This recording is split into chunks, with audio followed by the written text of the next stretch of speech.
Jadi insya Allah malam ini kita lanjutkan pada al-wasiyatul rabi'ah, pada wasiat yang keempat. Qala syekhuna idza farrajallahu hammaka wa nafasa qurbataka wa yassara amraka fa'akthir minat tasbih wal istighfar. Yang artinya guru atau syekh kami yang mulia berkata, idza farrajallahu hammaka, ketika Allah melepaskanmu dari kecemasan, wa nafasa qurbata, dan mengeluarkanmu dari kesulitan, wa yassara amrak, dan memudahkan urusanmu, fa'akthir minat tasbih wal istighfar, maka perbanyaklah bertasbih dan beristighfar. Ini wasiat yang ringkas namun padat makna. Di dalam wasiat tadi terkandung pesan, apabila ada seseorang yang diberikan anugerah karunia oleh Allah Subhanahu wa taala, apakah itu berupa hilangnya kecemasan atau terangkatnya kesulitan atau dimudahkannya urusan, maka hendaklah seorang hamba itu melakukan memperbanyak dua hal, yaitu memperbanyak tasbih dan memperbanyak istighfar. Jamaah yang dimuliakan oleh Allah Subhanahu wa taala, tentu kita semua dalam menjalani kehidupan di dunia ini terkadang dilanda satu kecemasan. Itu sangatlah wajar. Hampir semua, kalau kita tidak mau mengatakan, kita semua pasti pernah merasakan satu kecemasan. Karena itu Rasulullah SAW mengajarkan kepada kita ini umatnya di dalam berbagai kesempatan untuk berlindung kepada Allah Subhanahu wa taala dari kecemasan tersebut. Ada banyak doa yang diajarkan oleh Nabi SAW. Misalnya pernah suatu waktu ada seorang sahabat yang begitu rajin datang ke masjid. Masih lama waktu salat, dia sudah datang duluan. Ketika semua jemaah sudah keluar dari masjid, dia masih tinggal di dalam masjid. Maka Rasulullah SAW kemudian mendatangi sahabat tadi, karena sudah beberapa waktu salat, bahkan sudah beberapa hari seperti itu keadaannya. Nabi kemudian bertanya, wahai sahabatku, saya perhatikan keadaanmu beberapa hari ini begitu betah berlama-lama di masjid. Ada apa sebetulnya? Kata sahabat tadi, saya kalau di masjid ya Rasulullah merasakan ketenangan. Tapi begitu saya keluar dari masjid, saya gelisah, saya cemas. Apa yang membuatmu cemas kalau berada di luar masjid? Kata sahabat tadi, saya punya banyak utang. Begitu saya keluar dari masjid, orang ramai-ramai mendatangi saya untuk menagih utang. Jadi ternyata ini sahabat betah di masjid karena kalau di masjid tidak ada yang berani untuk menagih utang. Maka Rasulullah SAW kemudian menyampaikan kepada sahabat tadi, mau engkau saya ajari satu doa yang apabila kamu amalkan doa ini, maka insya Allah Subhanahu wa taala akan memberikan kemudahan kepadamu untuk melunasi utang-utangmu. Kata sahabat tadi, ajari saya ya Rasulullah.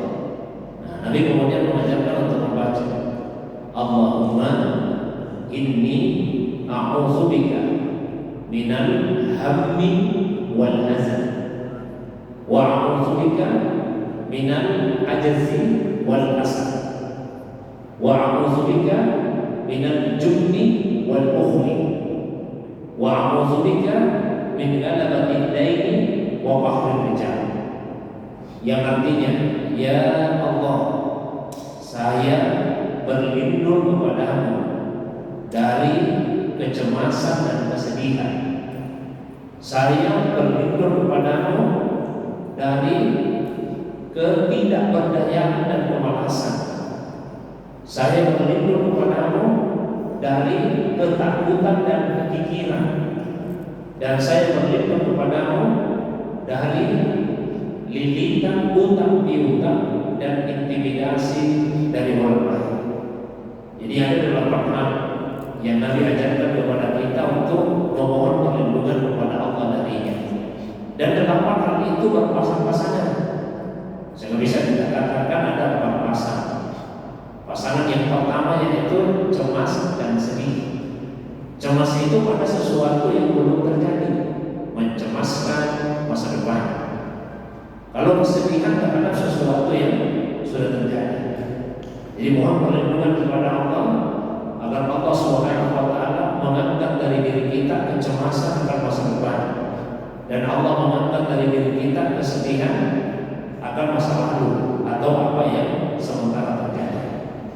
Kemudian pasangan yang kedua yaitu ketidakberdayaan dan kemalasan. Salah satu faktor yang menjadikan seseorang itu menjadi malas untuk bergerak, malas beraktivitas, yaitu karena dia merasa tidak mampu, merasa tidak berdaya.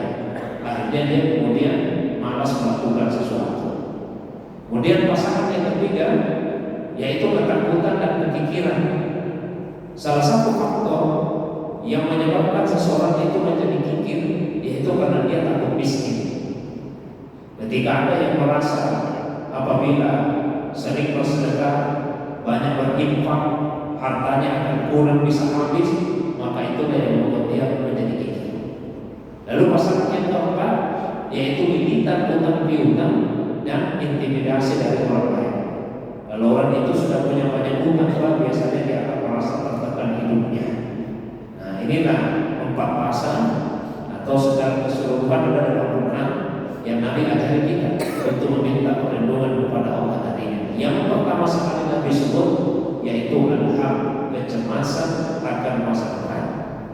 Sama juga di dalam kitab Al-Azkar An-Nawawiyah disebutkan apabila Rasulullah SAW selesai melaksanakan salat, maka beliau kemudian mengusap dahinya sambil membaca. Beliau mengusap dahi sambil membaca, Allahumma azhib anni al-hamma wal hazan. Ya Allah, hilangkan dari saya kecemasan dan kesedihan. Jadi kalau misalnya ada yang mengatakan bahwa mengusap dahi atau mengusap wajah pada saat selesai mengucapkan salam itu atau ketika selesai sholat itu termasuk perbuatan bid'ah, maka itu pendapat yang tidak sesuai dengan riwayat hadis. Ini riwayatnya ada di dalam kitab Al-Azkar An-Nawawiyah, kumpulan zikir yang disusun oleh Imam An-Nawawi. Jadi bukan sekedar mengusap dahi atau sekedar mengusap wajah saja, tapi disertai dengan doa, ya Allah, hilangkan dari saya kecemasan dan kesedihan. Sebetulnya jamaah sekalian, cemas dan sedih itu tempatnya di hati, tapi kan biasa kelihatan di wajah. Kalau ada orang yang sedang cemas, kelihatan di wajahnya. Ada seseorang yang dilanda kesedihan, kelihatan di wajahnya. Maka doa tadi dibaca pada saat mengusap wajah. Jamaah dunia Rasulullah, selain kecemasan, yang kita juga sering rasakan dalam hidup ini adalah kesulitan dalam berbagai macam urusan. Maka kita memohon kepada Allah Subhanahu wa taala agar kita semua diberikan kemudahan dalam seluruh urusan kita. Nabi pun telah ditegaskan oleh Allah Subhanahu wa taala di dalam Al-Qur'an bahwa beliau dimudahkan oleh Allah Subhanahu wa taala di dalam urusannya. Nah, ketika sekali lagi ada yang mendapatkan karunia, lepas dari kecemasan, keluar dari kesulitan, dimudahkan urusannya, maka perbanyak doa, perbanyak tasbih dan istighfar. Ini sejalan dan senafas dengan firman Allah Subhanahu wa taala yang terdapat di dalam Al-Qur'an pada surah An-Nasr. Allah Subhanahu wa taala berfirman, "A'udzubillahi minasyaitonir rajim. Bismillahirrahmanirrahim. Idza jaa'a nasrullahi wal fath wa ra'aitan nasa yadkhuluna fi dinillahi afwaja fasabbih bihamdi rabbika wastaghfir innahu kana tawwaba." Apabila telah datang pertolongan Allah dan kemenangan, dan engkau wahai Rasulullah, Allahumma shalli alaihi, melihat manusia berbondong-bondong masuk ke dalam agamanya Allah, maka fasabbih bihamdi rabbik, bertasbihlah dengan memuji Tuhan, wastaghfir, dan minta ampunlah kepada Allah, innahu kana tawwaba, sesungguhnya Allah itu Maha penerima taubat.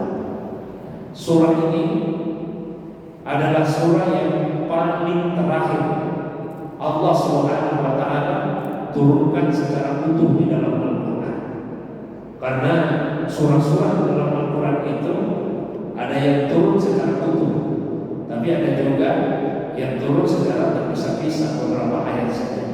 Kalau menurut pendapat mayoritas ulama kita, ayat yang diturunkan paling terakhir yaitu ayat ketiga dari surah Al-Maidah. Al-yauma akmaltu lakum dinakum wa atmamtu alaikum nikmati wa raditu lakumul Islam dinan. Pada hari ini kata Allah, saya telah sempurnakan untuk kalian agama kalian, dan saya cukupkan untuk kalian nikmatku, dan saya ridho Islam itu menjadi agama kita. Itu ayat yang paling terakhir. Tapi kalau surah secara utuh yang paling terakhir Allah turunkan adalah surah An-Nasr tadi. Dan sejak surah itu turun, maka yang paling sering Nabi baca di dalam ruku dan di dalam sujud ketika beliau salat adalah bacaan yang berbunyi Subhanakallahumma Rabbana wa bihamdika Allahumma ghfirli. Sebelum surah ini turun, yang Nabi sering baca kalau ruku Subhana rabbiyal azim wa bihamdi, dan yang Nabi sering baca ketika sujud Subhana rabbiyal a'la wa bihamdi. Tapi sejak surah itu turun, maka yang Nabi banyak baca adalah Subhanakallahumma Rabbana wa bihamdika Allahumma ghfirli. Itu karena Rasulullah melaksanakan perintah Allah di dalam ayat tadi. Di dalam ayat itu Allah memerintahkan wasabbih bihamdi rabbik, maka bertasbih dengan memuji Tuhanmu, wastaghfir, dan minta ampunlah. Maka Nabi amalkan. Nabi membaca Subhanakallahumma Rabbana wa bihamdika Allahumma ghfirli. Jadi bacaan ini sangat bagus untuk kita baca di dalam salat, baik itu ketika ruku maupun ketika sujud. Saya berikan dua hal kandungan dari doa tadi, termasuk dalam wasiat yang keempat tadi, perbanyak tasbih dan perbanyak istighfar. Tasbih itu dari kata sabaha. Sabaha biasa diterjemahkan dengan berenang. Orang yang berenang itu semakin lama akan semakin jauh dari start awalnya. Maka makna dari tasbih itu adalah menjauhkan. Kalau dalam konteks Allah Subhanahu wa taala, maka maknanya adalah menjauhkan diri kita dari menyandarkan kepada Allah Subhanahu wa taala sifat yang tidak layak untuk disandarkan, baik itu pada zatnya Allah, pada sifatnya Allah, pada perbuatannya Allah, sifat-sifat yang menunjukkan kekurangan, sifat-sifat yang menunjukkan ketidaksempurnaan, bahkan termasuk sifat yang menurut akal kita itu sempurna, tapi yang namanya manusia akal kita terbatas. Jadi jauhkan diri kita dari menyandarkan sesuatu yang tidak layak untuk disandarkan kepada Allah Subhanahu wa taala. Itu makna tasbih. Nah, kalau kita baca Al-Qur'an, ada dua cara bertasbih. Ada perintah tasbih yang diikuti nama, ada perintah tasbih yang tidak diikuti nama, tapi langsung diikuti dengan dhamir atau kata ganti yang menunjuk kepada Allah. Misalnya, jamaah yang dimuliakan oleh Allah, perintah tasbih yang diikuti oleh nama di surah Al-A'la ayat yang pertama, Allah berfirman, Bismillahirrahmanirrahim, Sabbihisma Rabbika A'la. Jadi di situ ada kata isim, Sabbih, sucikanlah isma Rabbi, nama Tuhanmu. Di bertasbih, sucikan nama Tuhan. Sementara contoh yang kedua yang tidak diikuti nama tapi langsung dhamir atau kata ganti yang menunjuk kepada Allah Subhanahu wa taala, misalnya firman Allah yang berbunyi, wa minal laili fasabbihhu wa adbar sujud. Wa minal laili fasabbihhu wa adbar sujud. Dan pada sebagian malam hendaklah kalian mensucikan Allah, wa adbar sujud. Begitu juga selesai sujud. Nah, ada beberapa penafsiran ulama kita, apa bedanya mensucikan nama Allah dan mensucikan Allah? Pendapat sebagian ulama, kalau mensucikan Allah, yaitu tidak sembrono, tidak sembarangan dalam menggunakan namanya Allah. Termasuk juga tidak sembarangan mengucapkan nama Allah. Misalnya tidak mengucapkan nama Allah lewat lisan kita di tempat-tempat yang tidak suci. Itulah sebabnya ada larangan. Kalau kita misalnya berada di dalam toilet, berada di dalam WC, untuk bertasbih dengan mengucapkan secara lisan kita. Karena itu artinya tidak mensucikan namanya Allah. Termasuk juga jangan gunakan nama Allah untuk sesuatu yang tidak terpuji. Bahkan Imam Malik, semoga Allah merahmati beliau, itu mengatakan jangan gunakan nama Allah dalam kondisi yang tidak menyenangkan seseorang. Contoh Pak ya, mohon maaf. Katakanlah misalnya, ini contoh saja. Ada seseorang yang datang minta pertolongan kepada saya, minta bantuan. Saya tidak bisa bantu. Dia mau pinjam uang misalnya, juga tidak ada uang. Berarti pada saat itu kondisi orang tadi tentu tidak menyenangkan. Kalau Imam Malik itu tidak menyukai apabila saya katakan kepadanya, biar mudah-mudahan Allah yang kasih jalan keluar. Karena saya sudah menggunakan nama Allah dalam kondisi yang tidak menyenangkan orang itu. Jadi gunakanlah nama Allah dalam kondisi yang memang menyenangkannya. Kalau saya bisa bantu, gunakan nama Allah Subhanahu wa taala. Itu bertasbih mensucikan namanya Allah. Tapi kalau mensucikan Allah, maka maknanya adalah tidak menyandarkan sifat-sifat yang menunjukkan kekurangan, keterbatasan, ketidaksempurnaan, apakah kepada zat atau kepada sifat atau kepada perbuatan Allah.